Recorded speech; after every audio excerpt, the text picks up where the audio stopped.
아멘. 하나님 말씀 요한 1서 3장이죠. 신약성경 요한 1서 3장 9절과 10절 말씀 같이 봉독하겠습니다. 요한 1서 3장 9절 10절 말씀입니다.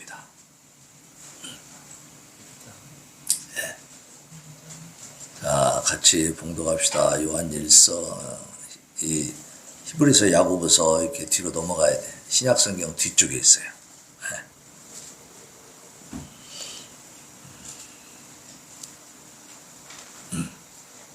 요한 1서 3장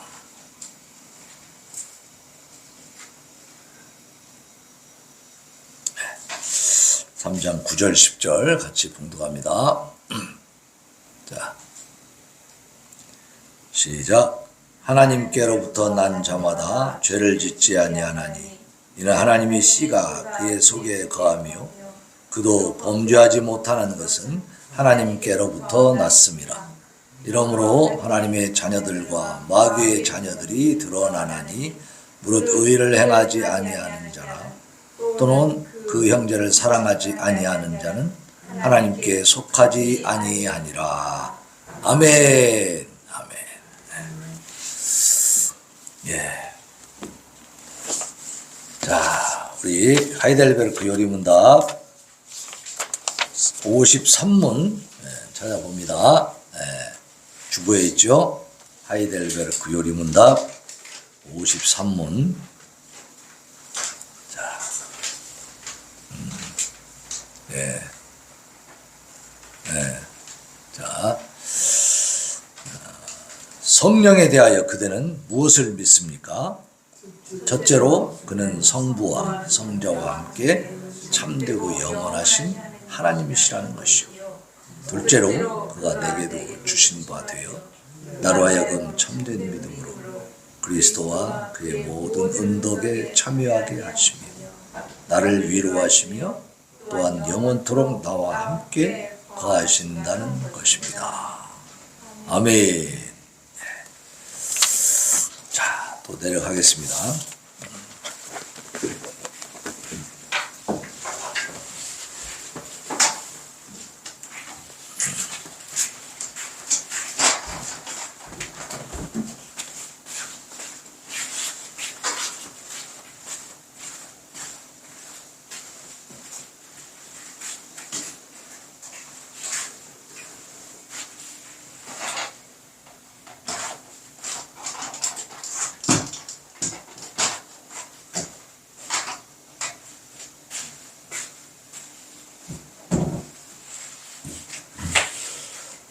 그리고 성령에 대해서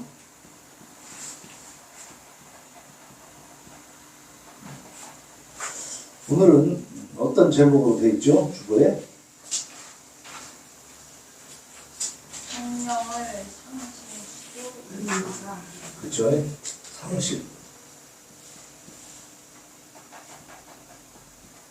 상실할 수도 있는가?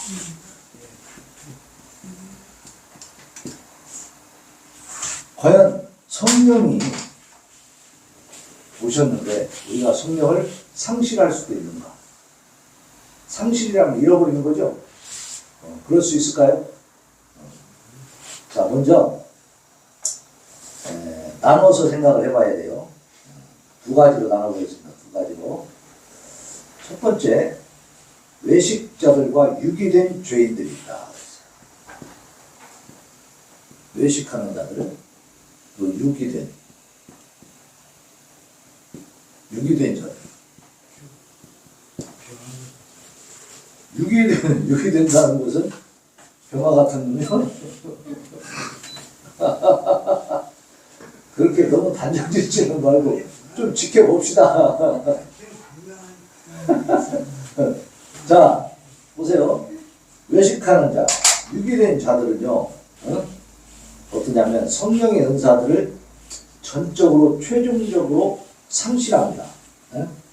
이 사람들은 어떻게 되냐면 성령의 은사를 전적으로 그리고 최종적으로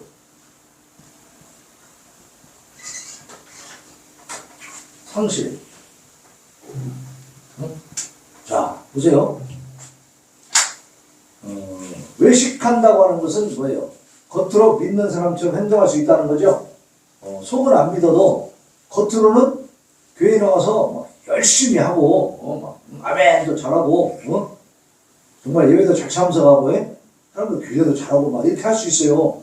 그럼 우리가 겉보기에는 사람으로서는 그 마음속을 알 수 있어요, 없어요? 없으니까 야, 대단하신 분이다. 장로님까지 될 수 있는 거야. 응? 교회 사람들이 이제 인정해가지고, 그죠? 그런데 그 마음속 깊이에 사실은 하나님을 믿지 않는데도 그렇게 겉으로 드러나게 한 사람들은 최종적으로 그리고 전적으로 전체적으로 완전히 이제는 성령을 상실해 버린다는 거예요. 그러니까 성령이 어느 정도 와 있는 것 같은데 실제로는 궁극적으로 그 안에 뿌리를 내리지 못하고 있다는 거죠. 그러니까 겉으로는 교회의 그 허울을 쓰고 있는데 속에는 세상적인 것이 꽉 차 있는 거예요. 내 마음속 깊이서는 안 받아들이는 거예요. 그게 외식하는 자들, 유기된 자들. 유기라는 거예요. 버림받은 자들. 다시 말하면 하나님이 선택하지 않은 자들을 말하는 겁니다. 그럼 하나님이 선택할 때는 언제 선택하신다고 그랬죠? 우리가 교회 나올 때 선택하는 거야? 아니면 태어났을 때 선택합니까? 언제 선택한다고 그랬죠? 하나님은 우리를 선택할 때에 창세 전에 선택하신다고 했어요. 그럼 무슨 얘기예요? 우리가 이 세상에 태어나기도 전에, 세상 만물이 만들어지기도 전에 하나님의 계획 속으로는 이미 우리가 들어있었다. 응? 아니, 태어나지도 않는데 들어있어. 응? 태어나지도 않았는데 들어있지. 왜냐? 자, 우리는 보세요. 내가 지금 몇 년도에 태어났어. 지금 여기 살고 있어. 언젠가는 내가 끝나는 날이 오겠죠? 그럼 나는 지금 여기쯤 있다고 봅시다. 그러면 이 과거와 현재와 미래, 이것이 딱 있는데 내가 지금 현재 여기 있죠? 근데 일로 갈 수 있어요, 없어요? 과거로 못 가. 미래로 빨리 가볼 수 있나요? 미래로도 못 가죠. 우리는 어디에 갇혀 있어? 현재라고 하는 이 시간 속에 갇혀 있어요. 근데요, 뭐라 그랬죠? 이게 나야, 나. 나는 이 정도의 이제 존재라 이 말이에요. 그러면 하나님은 어떠냐, 하나님? 하나님은 과거, 현재, 미래, 그리고 그 전에, 과거 이전에, 또 미래 그 후에 무한한, 무한대. 무한대를 이렇게 쓰지? 하도 오랜만에 쓰니 잘 안 돼. 무한대. 맞나? 무한대. 무한한. 그죠? 자, 과거 그 이전에 영원전. 그 다음에 현재, 그리고 미래 이후에 그 영원 후. 무한한 이 시간에, 그 개념 속에서 하나님은 다 이렇게 포괄하고 계신다는 거예요. 네? 우리는 여기에 멈춰 있죠? 갇혀 있어. 근데 하나님은 어때요? 여기에 갇혀 있어요. 뛰어넘어서 있어요. 뛰어넘어서 계신다, 사실. 그렇기 때문에 우리는 우리가 태어나기 전에는 아빠, 엄마가 누군지도 몰랐지만 세상에 오리라고 생각도 못했지만 그 존재 자체가 없지만 하나님은 우리가 이때 태어날 것을 아실까요? 모르실까요? 아신다는 사실. 그게 성경의 진리입니다. 창세 전에 이미 우리를 택하셨다. 그럼 창세 전에 이미 선택하지 않은 사람들도 있어요. 이 세상에 태어날 모든 사람들에 대해서 하나님이 알까요? 모를까요? 다 알고 계시는 거예요. 우리는 진짜 평생에 가야 몇 명 알고 살아요? 10,000명도 모르고 살까요? 10,000명도. 그죠? 우리가 이 1대1로 서로 안다. 이름 대면 딱 안다 하는 사람이 10,000명 정도 돼도 엄청나게 많은 거지, 사실. 그죠?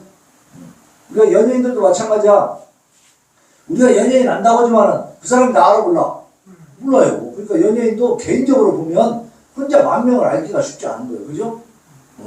사람들이 많이 나를 안다고 하지만 나는 모르는 특히 연예인 유명한 사람들은 내가 모르는 사람이 많지, 그죠? 남들은 나를 알아도 그러잖아요. 그러니까 내가 개인적으로 정말 알고 지내는 사람이 평생에 10,000명만 돼도 엄청난 숫자예요. 이거는 거의 없어. 그렇게 많이 10,000명까지 아는 사람이 없다고. 그러니까 그런데 어때요? 하나님은 인류 전체의 시작부터 끝까지 태어난 모든 사람들을 다 아신다는 사실. 그러니까 하나님의 능력과 우리의 능력이 비슷해요? 엄청나게 차이가 있죠. 그러니까 하나님에 대해서는 우리가 함부로 판단하면 됩니까? 안 됩니까? 안 돼요. 그래서 우리가 선택되고 또 선택되지 않은 것은 이미 언제? 창세 전에, 하나님이 세상을 창조하기 전에 이미 선택하셨다. 그러니까 우리가 지금 하나님 앞에 나온 것은 정말 견고한 선택입니까? 아니면 불안한 선택입니까? 너무 견고하죠. 하나님의, 나는 몰랐지만 하나님의 계획 속에서는 딱 돼 있었던 거야. 그러니까 제가 옛날에 세상에 방황할 때는 내가 목사 되려고 생각조차를 해본 적이 없어. 우리 동생이 형님 목사 돼요 그러면 너나 해 임마, 난 안 해. 난 절대 말도 못 꺼내겠어. 근데 하나님의 계획 속에 있다 보니까 내가 거꾸러지더라고. 그래서 지금 내가 목회를 하고 있는 거예요. 그게 하나님의 성령이 내 안에 들어와 계시면 내 마음대로 살아요? 성령님이 인도하시는 대로 살아요?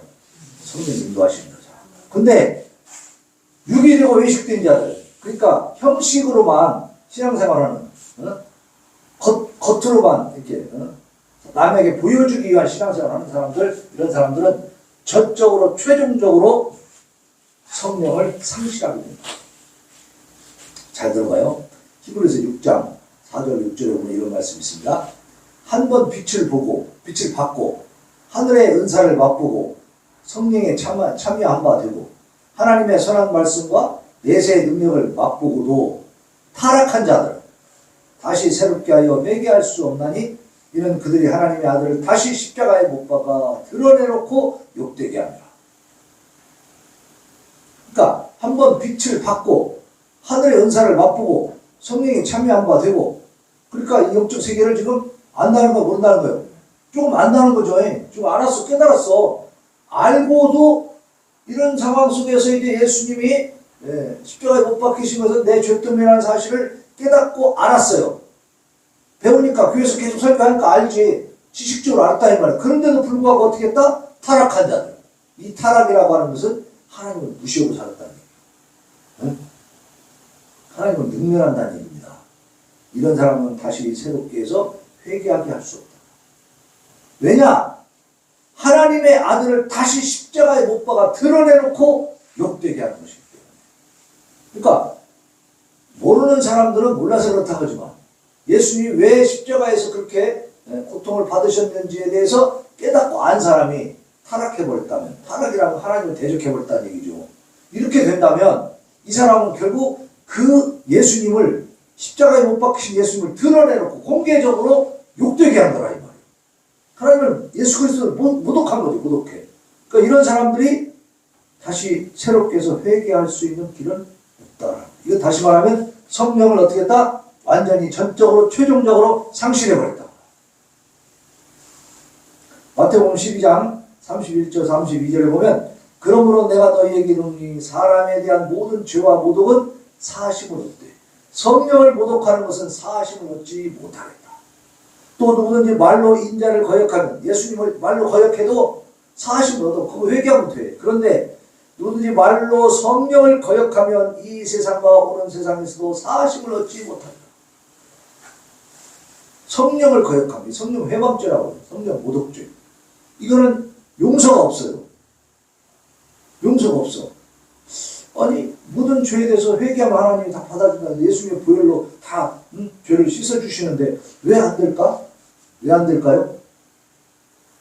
잘 생각해 못 대답을 해서. 성령을 모독하면 왜 사심을 얻지 못할까? 성령을 모독하면?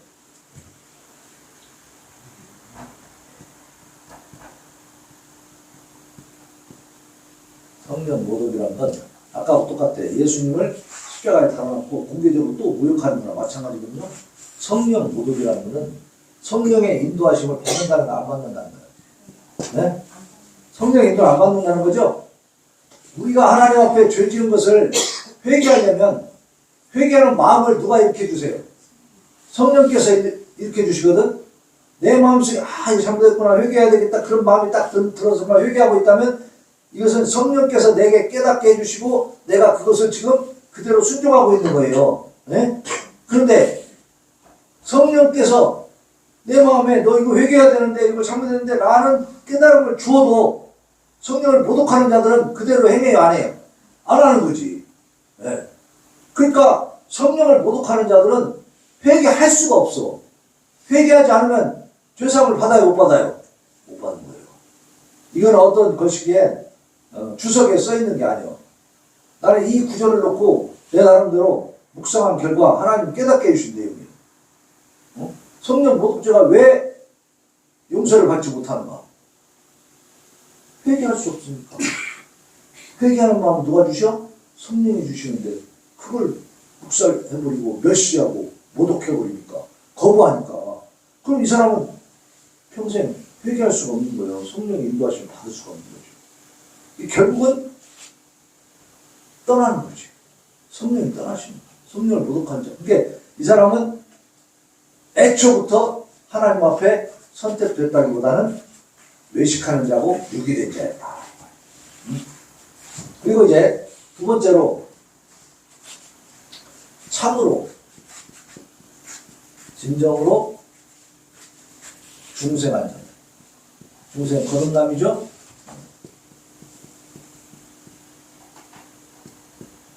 중생. 참으로 중생한 자. 참된 믿음. 그죠? 우리가 하이델베르크 교육문 53분에서도 참된 믿음을 주신다 그랬죠. 참된 믿음. 믿음이 참된 믿음이야 돼요. 아까처럼 외식하는 가짜 믿음에 대해서는 안 된다 이래요. 참으로 중생한 이 사람들에게는 역시 성령의 은사들을 상당히 상실할 수도 있습니다. 전혀 그게 없다는 게 아니라 한 번 오시면 막 풍성하게 계속 역사하시는 게 아니고 좀 이렇게 약화될 수도 있다는 거야. 그러나 그들은 성령의 은사들을 완전히 다 상실하는 법은 없습니다. 자, 참으로 중생한 사람들은 완전히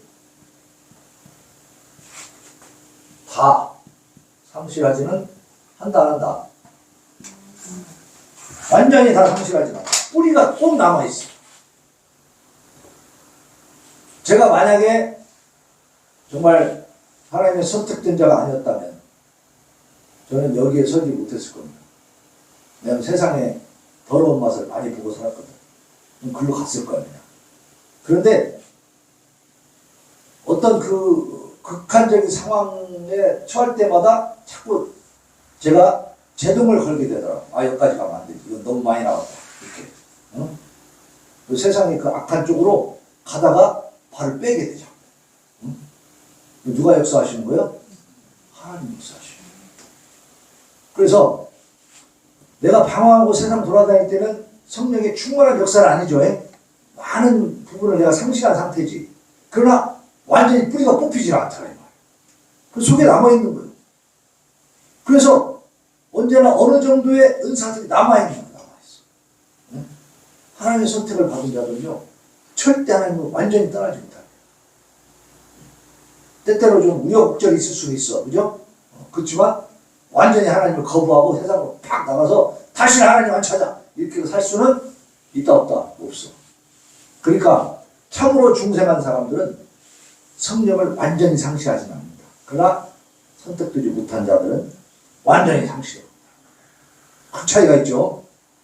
그래서 다윗이 이제 기도하는 내용을 보면 시편 51편에서 이렇게 기도합니다. 나를 주 앞에서 쫓아내지 마시고 주의 성령을 내게서 거두지 마소서. 주의 구원의 즐거움을 내게 회복시켜 주시고 자원하는 심령을 주사 나를 붙드소서. 그러니까 다윗도 뭐라고 하냐면 하나님 나를 쫓아내지 마세요. 성령을 내게서 걷어가지 마세요. 이렇게 하는 거예요. 왜냐하면 다윗이 오로지 의롭게 살았습니까? 죄도 많이 졌습니다. 죄도 많이 졌어. 죄도 많이 졌지. 응? 그 유부녀를 데려다가 밧세바 다윗이 밧세바 데려다가 동침해가지고 애도 낳고 막 그랬잖아요. 그 남편이 누구였어? 우리야라고 해? 용병, 그래갖고 충직한 용병이에요. 그래갖고, 전쟁터에 나가서 싸우고 있었다고. 근데 그, 성에 남아있는 그, 우리아 장군의 부인을 갖다 데려다가, 동치면 있잖아요. 그 밧세바가 이제, 내가 애를 가졌습니다. 이렇게 연락을 주니까, 아이고, 큰일 났잖아. 그 우리아를 불러가지고 동치마라고 보내줬어. 근데 우리아는 자기 부인한테 들어가질 않아. 그냥 뜰에서 그 궁전 성 뜰에서 그냥 병사들하고 같이 그냥 자는 거야. 왜 그냐 하니까 아니 우리 전우들이 가서 지금 전쟁터에서 지금 전쟁하고 있는데 내가 어떻게 편히 집에 가서 쉬겠습니까? 이러고 그냥 노숙을 해버리는 거야. 그래서 술을 그만하고 그냥 또 이튿날 또 집에 가라 했더니 아니요 나는 집에 안 가면서 또 뜰에서 자는 거예요. 그러니까 어떻게 다윗이 그 정도 됐으면 우리한테 솔직히 말하고 잘못을 고해야 되지 않겠어요?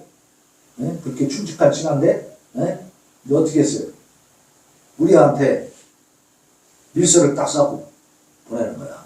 그걸 거기 전쟁터에 있는 사령관 요압 장군에게 보내라. 줘라 가서. 그러니까 이 사람은 그 속에 무슨 내용이 있는지 알지도 못하고 그냥 들고 가가지고 명령대로 준행하는 거예요. 그 요압 장군한테 딱 그 밀서를 전해줬어요. 이 밀서를 딱 보니까 뭐라고 써있어 거기에? 우리아를 최전방에 내세워가지고 전사하게 만들어라. 그렇게 써있는 거예요. 근데 왕의 명령이니까 요압 장군이 어쩔 수 없어 또 막 공격 앞으로 막 공격 막 해갖고 막 우리아를 막 최전방에 세워서 막 가다가 뒤에 군사들을 싹 물려버리는 거야. 그 앞에 몇 명만 남았으니까 죽어 살아. 그래서 죽는 거예요. 전쟁에 패했지만 우리아도 죽었습니다. 이런 보고를 또 올리는 거야 이제. 그러니까 다윗은 안심하는 거예요. 아 이제 이 밧세바가 나의 이 치부를 드러내지 않겠구나. 왜 이제 남편이 죽었으니까 그렇고 데려다가 살잖아요. 근데 참 하나님 참 우리 하나님은요 우리에게 어떤 때는 참 이해되지 않는 그런 역사를 하셔. 그 밧세바가 낳은 아들이 솔로몬이야 솔로몬. 네? 다윗의 아들 솔로몬. 그 유명한 지혜의 왕. 네? 근데 왜 그렇게 하셨냐면 다윗이 엄청나게 큰 죄를 졌잖아요. 근데 이제 나단 선지자가 와서 막 그걸 지적을 해줬어. 당신이 말이야, 그 부하의 아내를 그렇게 한 것은 죽을 죄다 알려주는 거야. 그러니까 일반 보통 사람들의 왕 같으면 어땠겠어요? 야 임마 내가 왕인데 나한테 네가 무슨 잔소리가 많아. 야 저놈 잡아 죽여. 할 수 있죠. 근데 다윗은 그 순간에 무릎 꿇고 회개를 했습니다. 철저하게 회개했어요. 하나님 앞에 내가 죽을 죄를 졌구나. 그래가지고 그 밧세바가 낳은 첫째 아들은 얼마 안 있다가 죽어요. 그 아들 살려달라고 하나님 앞에 막 밥도 안 먹고 금식하면서 죄를 뒤집어 쓰고 막 기도해. 근데 결국은 죽어. 죽으니까 신하들이 왕한테 보고를 못하는 거예요. 왜냐하면 살아있을 때도 왕이 저렇게 밥도 안 먹고 저렇게 막 고통스러워했는데 죽었다고 하면 이제 왕도 자살하지 않겠냐. 그거 그잖아요. 어떤 데서 말 안 해. 웅성웅성하고 있으니까 왕이 물어봐. 아이가 죽었느냐? 예, 죽었습니다. 그 말 듣자마자 가서 싹 목욕 제기하고 말이에요. 그리고 밥상 차려와 밥 먹고 막 그런 거야. 그러니까 신하들이 물어봐. 아니 애가 살아있을 때는 그렇게 금식하고 막 죄를 뒤집어 쓰고 고통스럽게 기도하더만 죽었다니까 어떻게 또 밥 먹고 그럽니까?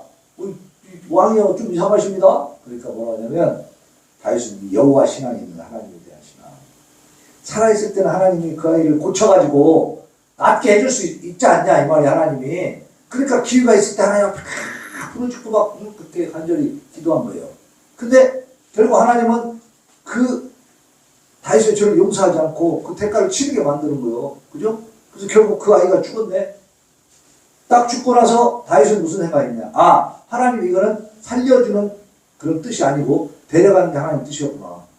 그럼 하나님이 데려가셨는데 이미 죽은 아이를 또 살려달라고 내가 하면 살겠냐 이거지. 그리고 거기에 대해서 내가 계속 하나님 앞에 그 살려달라고 기도하면 이거 불순종하는 거예요. 하나님이 결정하신 거니까 어떻게 해요? 다윗은 받아들인 거예요. 네, 그렇게 다윗은 하나님 앞에 바르게 서서 하여튼 지적당하면 그대로 회개하고 거꾸로지는 겸손함이 하나님 앞에 겸손함이 있었어요. 근데 그렇게 겸손함이 있었지만 어쨌든 죄악을 저지르는 그 순간에 성령의 역사가 강하게 일어났겠어요? 성령이 많이 떠났겠어요? 약화됐지, 약화. 그죠? 지 생각이 앞섰으니까. 욕망이 앞섰으니까. 이런 죄를 저지르고 나면 또 지적받고 나면 다윗인데가 걱정되는 거예요. 하나님이 나를 떠날까 봐. 그죠?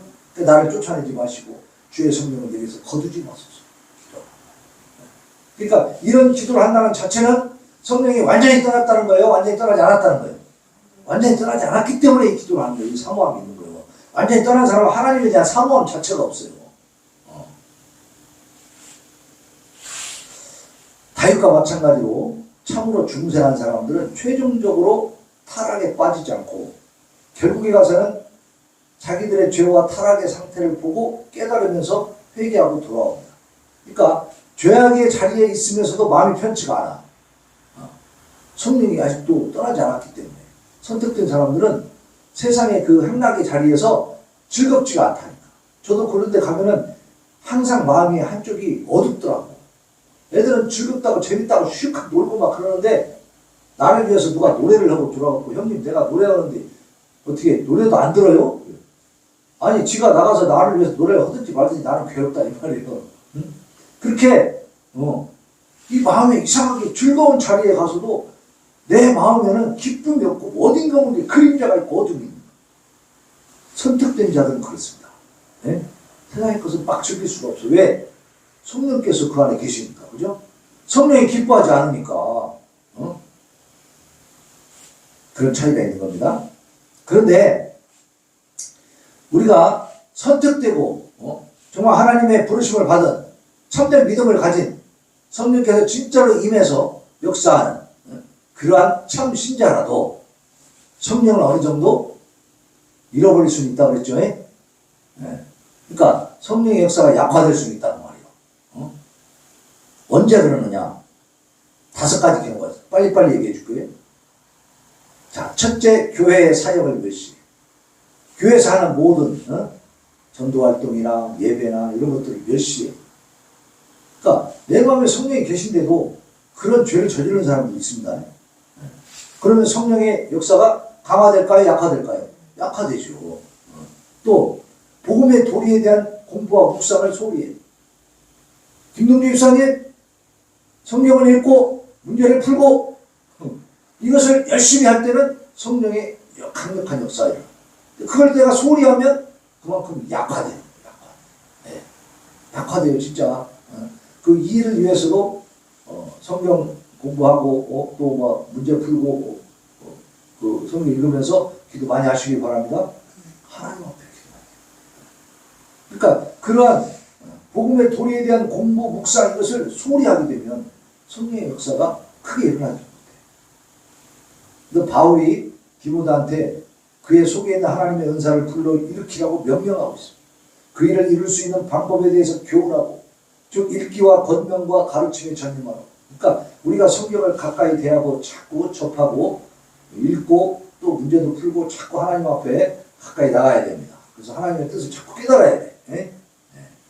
그렇지 않으면 우리가 성령의 은사를 일부 상실하게 된다. 자, 그 다음에 세 번째는 육신적인 안일함. 온갖 악한 일에 빠져버리고 양심을 해치는 죄악들에 막 빠져버리고. 그러니까 육신적인 안일함을 가지게 되면 야 뭐 별일 안 일어나는데 뭐 괜찮은데 뭐 이러가면서 그러다 보면 자꾸 어떻게 하냐면은 육적인 세상적인 것으로 말려 들어가는 거죠. 그죠? 제가 옛날에 그랬다. 거기에서 막 헤어나오지를 못해. 늘 괴로운데도 빠져나오지 못하는. 괴로운 걸 해결하기 위해서 그것을 해보니까 또 더 괴로워져. 그죠? 세상적인 방법으로 괴로움을 해결하려면 더 괴로워진다니까. 이게 악순환이 되는 거죠. 그 다음에 네 번째는 기도를 소홀히 해. 기도 열심히 하시기 바랍니다. 우리 조태욱 집사님도 기도 열심히 하세요. 네. 기도를 소홀히 하면 그만큼 성령의 역사가 약화돼요. 다섯 번째는 성령의 은사들을 악용하는 사람이 있어요. 성령의 은사는 어떻게 쓰라고 그랬어요? 하나님의 영광과 이웃의 구원을 위해서 쓰라고 그랬어요. 근데 그것을 잘못된 방향으로 쓰는 거예요. 자기 욕심을 이루기 위해서, 탐욕을 이루기 위해서 이렇게 쓰게 되면 어떻게 돼요? 성령 연사를 우리가 상실하게 된다. 그 성령 연사가 우리 안에서 강하게 더 크게 역사해야 될 줄로 믿습니다. 그러기 위해서는 어떻게 해야 되느냐? 첫째, 교회 사역을 멸시하면 안 되고, 둘째, 복음의 도리에 대해서 공부하고 묵상을 소홀히 하지 말고, 육신적인 안일함에 빠지지 말고, 또 기도를 소홀히 하지 말 것이며 성령의 연사들을 악용하지 말라. 참된 믿음을 가진 진실한 성도는 결코 완전히 버려지지 않습니다. 성령의 역사하심이 약화될 수는 있지만 우리의 불순종으로 인해서 결코 성령께서 완전히 떠나는 일은 없어요. 그러니까 여러분들은 하나님 나를 버렸구나 하고 낙심할 필요가 없습니다. 내가 부족해서 내가 문제를 일으킨 것 뿐이지 하나님 나를 떠나진 않습니다. 믿고 일어서기 바랍니다. 그러니까 어떻게 하면 되는 거예요? 하나님 나를 붙들고 있기 때문에 회개하고 돌아오면 되는 거지. 그죠? 회개하고 돌아오면 되는 거예요. 그러면 하나님이 다시 열어줄 줄 믿습니다.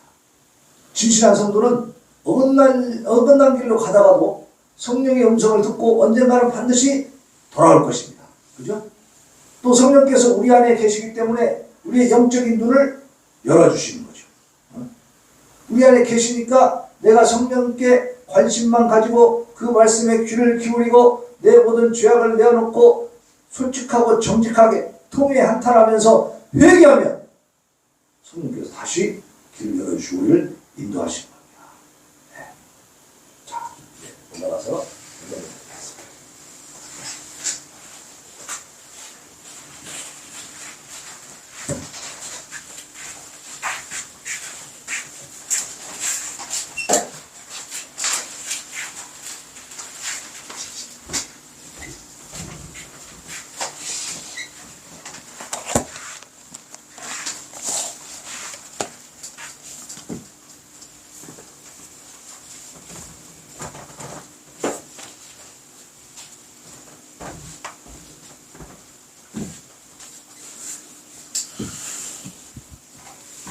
자, 그래서 우리 성도들은 하나님께서 성령을 통해서 우리를 친히 견인하시고 끌인 그래. 견인이라는 건 나를 이끌어 가신다는 겁니다. 네. 그러니까 이 신앙생활은 내가 하는 게 아니에요. 하나님 나를 이끌어 주십니다. 믿으시기 바랍니다. 어떻게 하면? 성령님께 나를 맡기면 성령께서 인도해 가시는 거예요. 네? 또 마침내 구원의 완성에 이르게 하신다는 사실. 누가 구원의 완성에 이르게 하셔요? 성령께서 우리를 이끌어서 구원의 완성에 이르게 해주시는 거예요. 우리가 가는 게 아니에요. 우리는 맡기면 되는 겁니다. 그리고 내 생각, 내 판단, 내 욕심, 내 교만을 내려놓으면 되는 거예요. 네? 오직 성령님께 의지해서 성령의 강력한 역사를 겸허히 받아들이시길 바랍니다. 이 땅에서 귀하고 복되게 쓰임받을 때는 언제예요? 성령님을 겸손하게 받아들이고 그 성령이 우리 안에서 역사하실 때 귀를 기울이고 그대로 순종하는 거예요. 그때 하나님께서 우리를 귀하게 쓰실 줄로 믿습니다. 네. 그러한 성도들 되시기를 예수님의 이름으로 축원합니다. 자, 우리 찬송 197장 은혜가 풍성한 하나님은 우리 찬양하고 다짐과 결단의 기도 하나님 앞에 올려드립니다.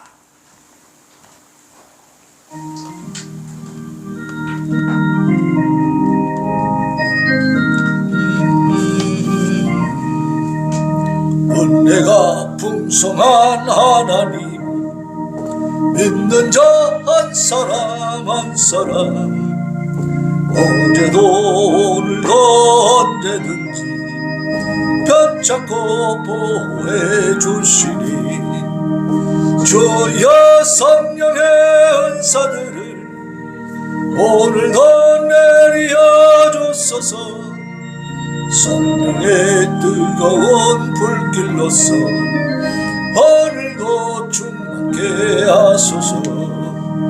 정욕과 죄악에 물든 마음을 성령의 불길로 태우사 정결케 하소서 태우소서 깨끗게 하여 주옵소서 주여 성령의 은사들을 오늘도 내리어 주소서 성령의 뜨거운 불길로서 오늘도 충만케 하소서 이 생의 제물로 돌아가시 어린 양 우리 주 예수여 구속의 은혜를 내리시사 오늘도 구원해 주소서 주여 성령의 은사들을 오늘도